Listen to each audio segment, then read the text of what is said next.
Fala, galerinha! Tamo aí, mais uma vez, sou Dayana, professora de Química do curso GEM.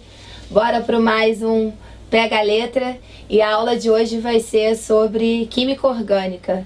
A gente vai começar aí trabalhando com a parte de identificação de funções, indo para a isomeria e fechando com reações orgânicas, que são 3 tipos de assunto que caem com bastante frequência no Enem. Vamos nessa? E aí, pessoal? Vamos então aí para funções orgânicas e como primeira questão do Enem, a gente vai trabalhar com a parte de identificação de funções.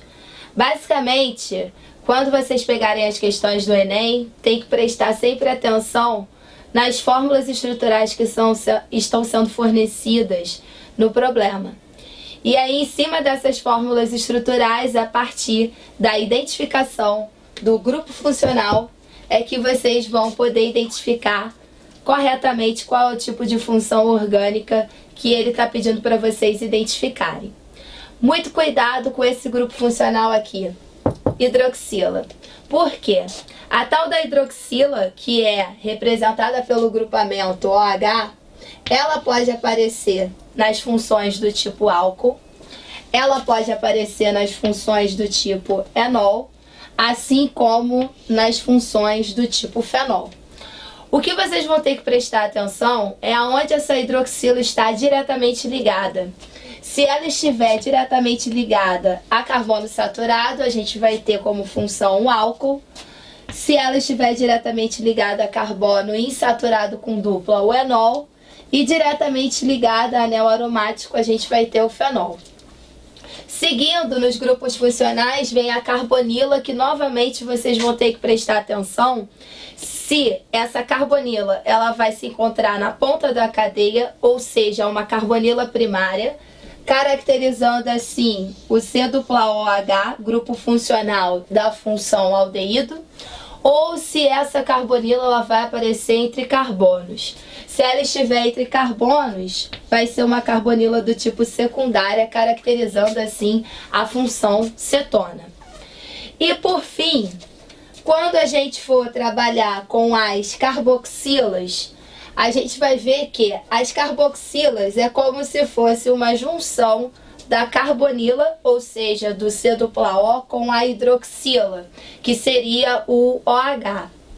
No momento em que a gente trabalha com a carboxila, formando assim o grupo funcional C-OH, a gente vai caracterizar a função ácido carboxílico. Função essa que a gente vai poder evidenciar que quando se junta com álcool, que tem o grupamento OH, a gente vai gerar uma função conhecida como éster, que seria o grupo funcional carboxilato. Esse carboxilato, como a gente pode evidenciar, é o C-OO. Assim como eu chamei a atenção de vocês para o álcool, enol e fenol, que são 3 tipos de função que tem a hidroxila como grupo funcional, e a gente tem que ficar atento ao tipo de carbono ao qual essa hidroxila está diretamente ligada, a mesma coisa vai acontecer para esse grupamento carboxilato. Porque a gente vai evidenciar a presença dele também em um outro tipo de função. E aí, qual é a dica? Prestar sempre atenção no oxigênio, ou seja, prestar atenção a quem está ligado diretamente ao oxigênio do carboxilato. Se for uma cadeia carbônica, a gente vai ter a função que a gente caracteriza como sendo um éster. Caso contrário, se for um metal, a gente vai ter a função que a gente caracteriza como sendo um sal orgânico. E por fim, para a gente fechar o grupo das funções oxigenadas, a gente vai trabalhar com o oxigênio. Esse oxigênio funcionando como um heteroátomo, ou seja, não esquecer que quando se tem heteroátomo, a gente precisa ter um elemento diferente de carbono e hidrogênio que esteja entre carbonos. E toda vez que esse oxigênio aparecer entre carbonos em uma cadeia, a gente vai caracterizar a função conhecida como sendo um éter. E é isso, galerinha. Fica aqui um resumão sobre identificação de funções oxigenadas, que quando vocês pegarem a questão do Enem, focar na fórmula estrutural e ir atrás desses grupos funcionais. E em cima dos grupos funcionais, identificar corretamente a função de vocês. Então, fechando aí o grupo das funções oxigenadas, vamos agora ver um novo grupo que também cai com uma certa frequência no Enem, que é o grupo das funções nitrogenadas. Então é aquela história, se nas oxigenadas vocês vão ter oxigênio, agora vocês vão trabalhar com funções que na cadeia vai ter que aparecer o nitrogênio. Que das funções que aparecem com mais frequência são as funções do tipo amina, amida e nitrocomposto.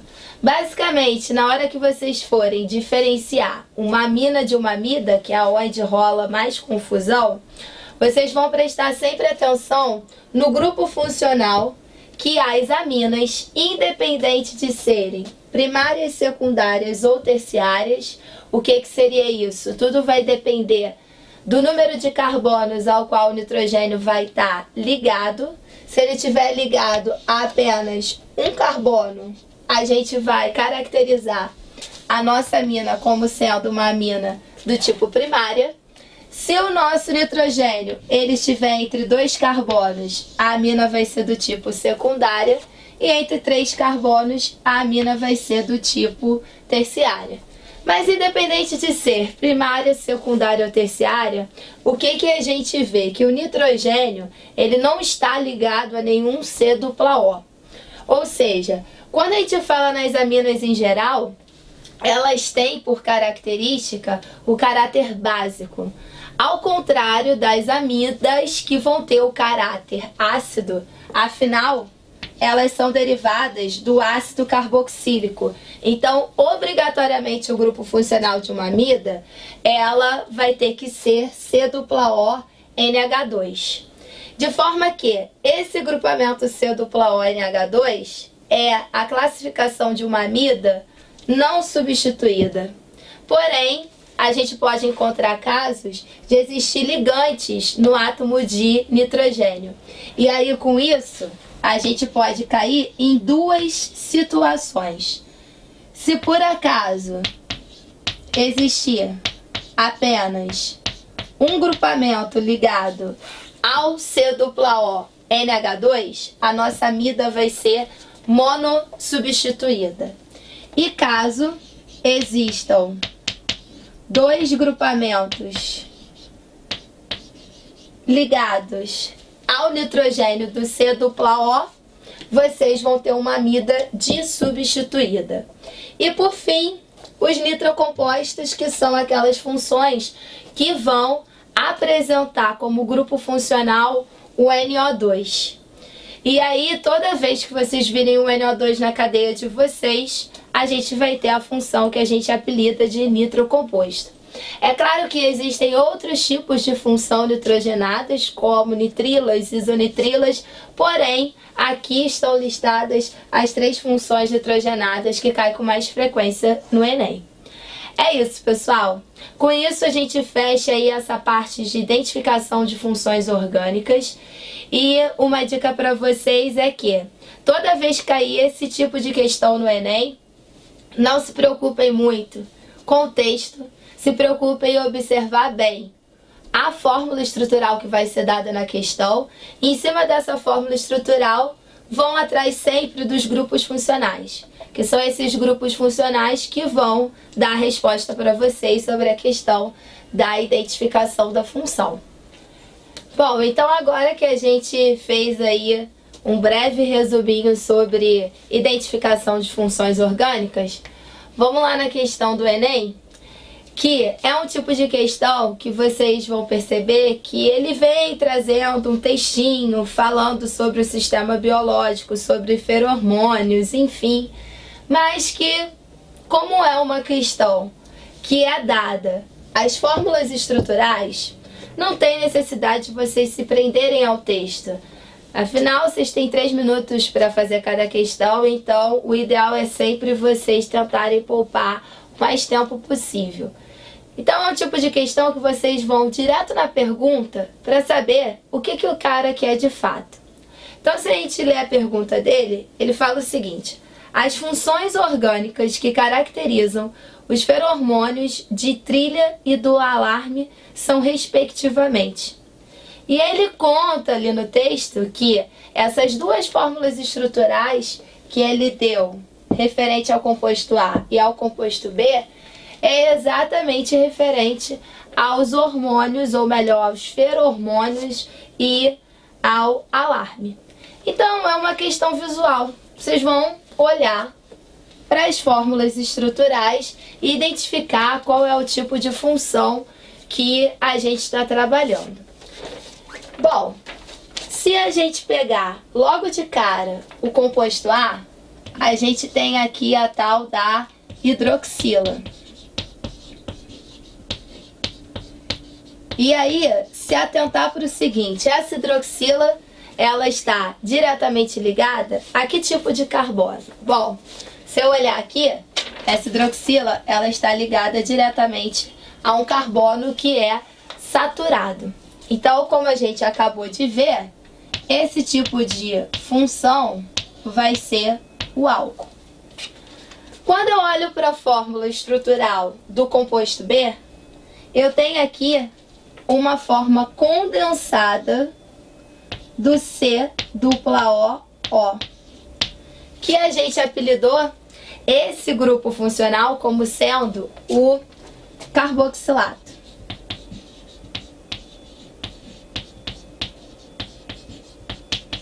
Só que é aquela história. A gente tem que ver o que está ligado a esse átomo aqui de oxigênio. É uma cadeia carbônica? Opa, se eu olhar aqui, realmente só tem carbono na minha molécula. Então significa que se existe uma cadeia carbônica ligada ao carboxilato, essa minha função vai ser caracterizada como sendo um éster. Então, se a gente olhar as opções, logo de cara, a letra A, ela marca pra gente a função álcool e éster, que são as funções orgânicas que estão presentes nesses dois compostos. E aí, o que vocês têm que se atentar, se por acaso logo de cara não fosse a letra A, né?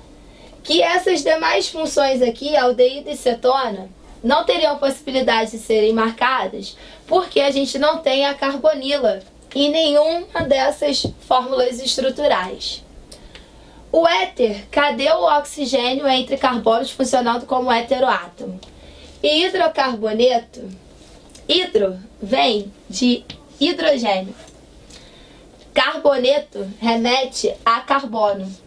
A gente aqui, nas nossas fórmulas estruturais, não tem em nenhum dos dois compostos formados exclusivamente por carbono e hidrogênio. Então não rola de ser hidrocarboneto. E aí, quando a gente vai para o enol, poderia ser uma possibilidade, já que a gente tem hidroxila. Mas é aquela história, essa hidroxila não está ligada diretamente a carbono com dupla, então descarta enol. O ácido carboxílico, que está presente tanto na letra D quanto na letra E, precisaria ter a carboxila, que é o C-O-O-H, coisa que não existe nem no composto B e nem no composto A. E a amida, ela é um tipo de função nitrogenada derivada do ácido carboxílico, que vocês têm o C-O-O-NH2, se ela for não substituída. E aqui, em ambos os compostos, a gente não tem o átomo de nitrogênio nas fórmulas. Então, é impossível ser uma função nitrogenada. Com isso, a gente fica com a letra A, que é um tipo de função, ou melhor, que são dois tipos de função oxigenadas, e se atentar exclusivamente sempre para os grupos funcionais. E fica a dica, galera: se cair fórmula estrutural na hora da prova, sempre foquem no desenho. É visual, não precisa ficar se prendendo ao texto para poder responder a questão. Lembra que o tempo é extremamente importante para vocês. É isso. Com isso a gente encerra aqui a nossa aula de identificação de funções orgânicas E bora pro próximo tópico, que vai ser isomeria. Até a próxima!